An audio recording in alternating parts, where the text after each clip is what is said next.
Hara is a television writer who's written for puppets, animation, and sitcoms. In part 2 of our conversation on the Swazzle Lunch Break, we talked to her about what it was like to intern for the Jim Henson Company and her experience at the O'Neill Puppetry Conference.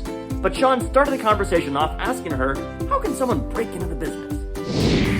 If someone was hoping to have a career similar to yours, right? They wanted to maybe write for a television program where there's animation or live action.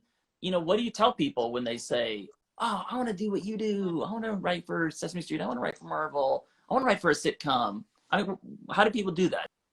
I mean, I feel so lucky in that just like these opportunities kind of presented themselves. Like I was so lucky to get this internship at Henson when I was 19, and that happened because Elizabeth Leary was sitting next to me in a film class in college and said that she had just gotten an internship at Henson in the PR department, and they were looking for more interns. So I called the next day and had an internship the day after that.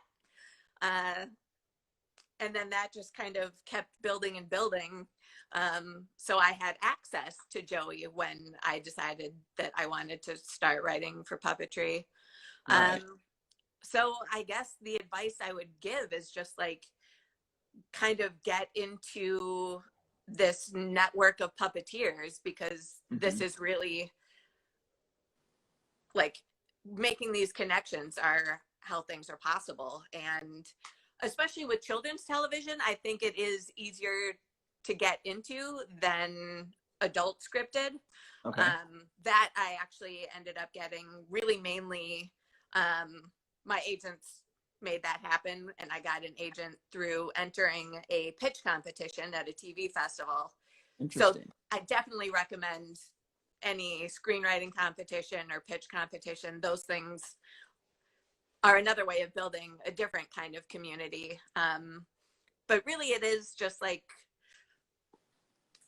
meeting people and just kind of always be willing to work on these small projects that end up becoming big projects. Or yeah, certainly in the puppet community, it is such a small, world. Yeah. Because it's funny you mentioned Joey Mazzarino. We worked on Kidding with Joey Mazzarino. It's like whenever someone says, oh, I'm a puppeteer, I'm like, okay, do you know this person? Do you know that person? Kind of like when people say, oh, I'm from this small town. Yeah. But the thing with puppetry is there's a high likelihood that you actually do know those people. I'm always surprised when somebody names a puppeteer that I don't know. Right. I'm like, Like, are they real? Are they real? Yeah. Hang on. Let me Google them. So I'm curious, when you do an internship building, what sort of tasks are you doing? Like what sort of? Definitely, I sorted a lot of receipts for a while. Yeah. And then when I made it clear that I was just like very committed to being a builder, you start with the dumb stuff like spray painting arm rods and right. Arm rods are the worst. I still hate it. I just finished making arm rods. I hate them. It's dumb. You need more interns. I need to buy arm rods. There's actually, I just bought some. I'm gonna buy arm rods anyway. Also for Little Shop, Audrey too had just a bunch of warts. So I remember just hours and hours of carving little foam shapes and sanding them down and heating them up and pressing them onto a coffee mug to heat set the shape so that it would be able to get glued onto the curved surface. And then do you go to the show and like watch the warts? Like, I hope the warts don't fall off.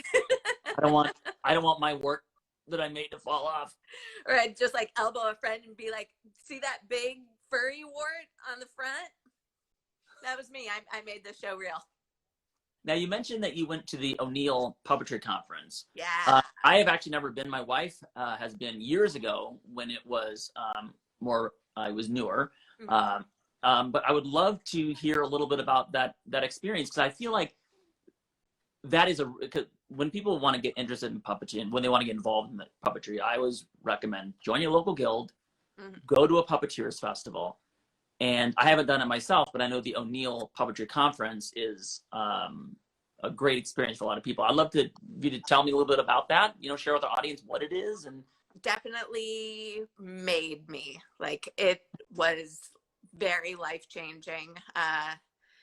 Normally I hate when people say that, but this really was, because I went for the first time when I was 19 years old, and I'm just this dumb kid, and I am working with my professional heroes immediately.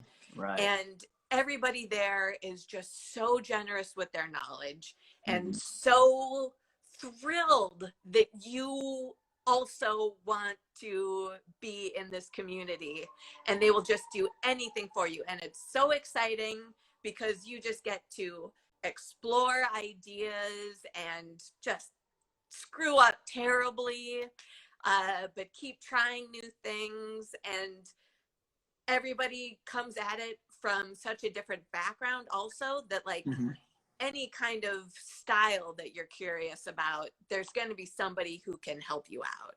So definitely like lots of multiple disciplines, people doing marionettes or rod puppets. And, you know, it's easy for someone like me who's like, you know, I do hand puppets, but I can imagine being exposed to people and different art forms and different, you know, it's like almost having more crayons to color with in your pack, you know? Exactly. And you're like, even though this is a style of puppetry that I care about, just seeing this can help spark ideas, both visually and just like practical solutions. Like, oh, that's a cool movement mechanism. I'm wondering, is there a way that I can build this into mine to make things a little easier?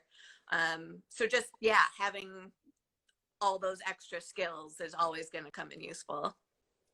I'm curious to know what's next for you, because I feel like you're on there's a path, right? Where do you see yourself in like 10 years? I really just want to be a content creator and create new shows. And I actually am hoping to get back into performing, which I haven't been able to do as much, kind of pushing this writing career. But now that I feel like that is in motion, I can kind of get back into the actual performing. And I still love theater, so whenever I have a chance, I would love to keep doing slam pieces. I wonder how, as you get more into performance, I wonder how much that is even informed by your writing. Someone did ask, what personal project of yours would you love to see, move forward or come to be? Well, right now I'm actually working on a short film, a puppet rom-com with some hedgehog puppets, one of which is in love with a cactus. That makes sense. So that's just been kind of like a fun side project that I've been working on with Stacy Weingarten. Oh, great.